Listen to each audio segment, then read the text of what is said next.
Assalamualaikum warahmatullahi wabarakatuh. Sahabat sehat dimanapun Anda berada, tidak bosan-bosannya kita bersyukur kepada Allah atas nikmat yang diberikan, sehingga pada hari ini kita masih bisa bertemu insya Allah. Kita doakan yang sakit semoga disembuhkan oleh Allah, dan yang sehat semoga dimudahkan rezekinya, diberikan umur yang panjang. Jadi teman-teman, di kesempatan kali ini kita akan membahas seputar GERD dan anxiety. Bagaimana caranya supaya kita itu bisa keluar dari GERD dan anxiety. Karena kita sering sekali ketahui bahwa orang yang memiliki gangguan kecemasan dan asam lambung ini, ada beberapa hal yang harus dilakukan ketika mau sembuh dari kecemasan dan asam lambung ini. Karena saya adalah orang yang pernah mengalami seperti apa yang teman-teman rasakan. Sensasi apa yang teman-teman rasakan setiap hari, saya pernah merasakannya. Karena saya memiliki GERD dan anxiety ini cukup parah, sehingga apa yang bisa saya ceritakan kepada teman-teman itu adalah betul adanya karena saya pernah mengalaminya, sehingga saya bisa sharing pengalaman kepada teman-teman atas apa yang pernah saya lakukan, atas apa yang pernah saya rasakan, sehingga tips saya ini mudah-mudahan bisa menjadi jalan kesembuhan teman-teman. Karena kita ketahui bersama bahwa orang yang memiliki GERD dan anxiety ini tidak selalu sama. Ada orang yang bisa sembuh dengan obat herbal, ada orang yang bisa sembuh dengan bantuan dokter, ada yang bisa sembuh tanpa obat juga bisa. Tapi sejatinya ketika kita memiliki GERD dan anxiety, kecemasan, yaitu apabila kita sudah fokus mengobati asam lambung kita, tapi kita tidak kunjung sembuh, mungkin itu yang harus kita perbaiki adalah pola pikir kita, kecemasan yang harus kita perbaiki terlebih dahulu. Nah, ketika kita sudah fokus mengatasi kecemasan kita, maka asam lambung ini cukup sederhana kita sembuhkan. Cukup kita mengonsumsi herbal, obat dokter.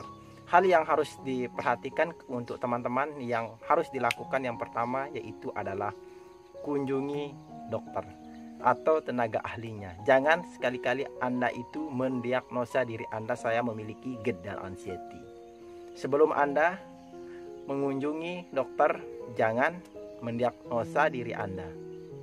Ketika Anda sudah mengunjungi dokter, terus Anda diponis memiliki GERD, gastritis, dyspepsia, dan atau tidak memiliki penyakit tertentu, sehingga Anda itu puas terhadap diri Anda, tidak memiliki penyakit tertentu. Jadi kita itu fokus terhadap pola pikir kita, kita fokus terhadap kecemasan kita. Tapi ketika Anda belum mengunjungi dokter, ketika Anda sudah memvonis diri Anda apakah saya ini memiliki penyakit yang berbahaya, penyakit berat, nah jadi pikiran-pikiran kita itu akan luas, sehingga kita akan sering sekali mengaitkan apa yang kita rasakan itu dengan penyakit yang berat.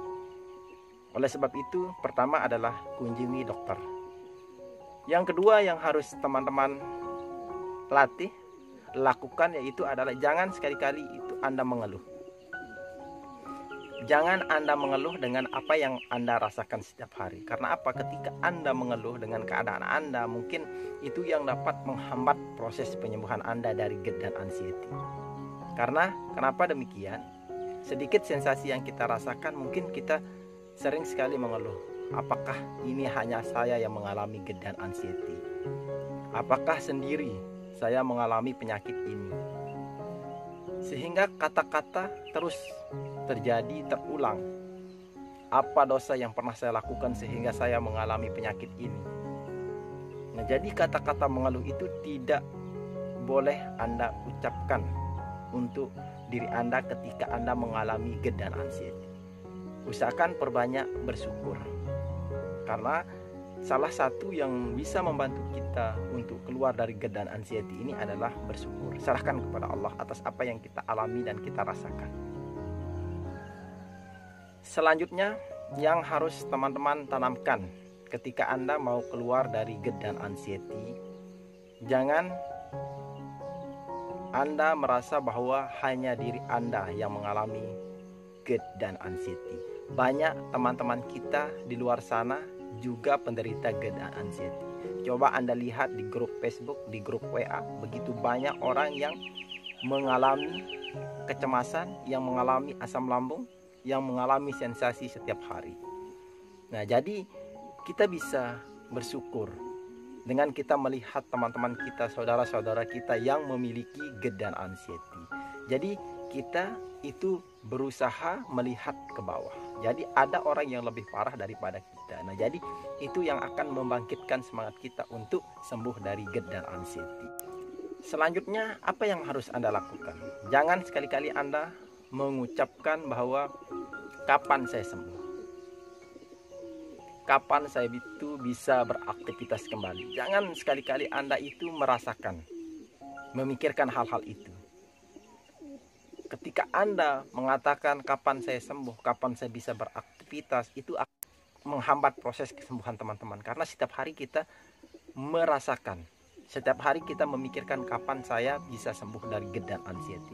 Padahal ketika teman-teman sudah bisa beraktivitas, sudah bisa mensibukkan diri teman-teman, sudah bisa melakukan hobi yang Anda sukai, maka pikiran-pikiran itu akan tidak muncul kembali. Sehingga proses penyembuhan itu tanpa kita sadari, kita akan sembuh dengan sendirinya.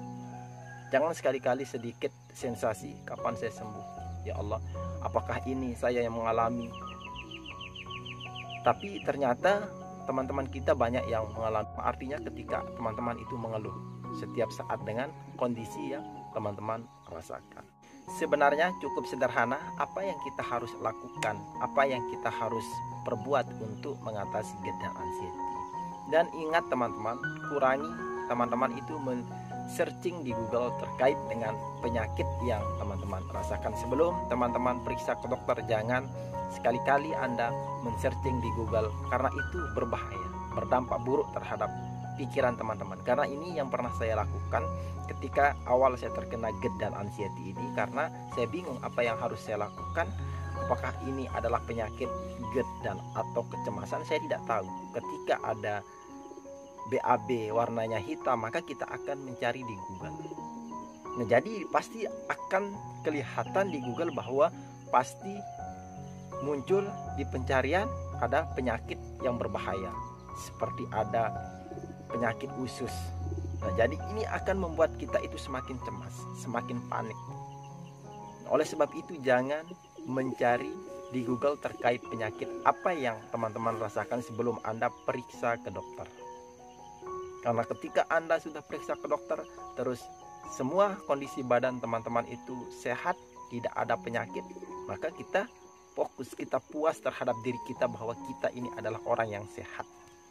Kita sehat, kita kuat, kita bahagia.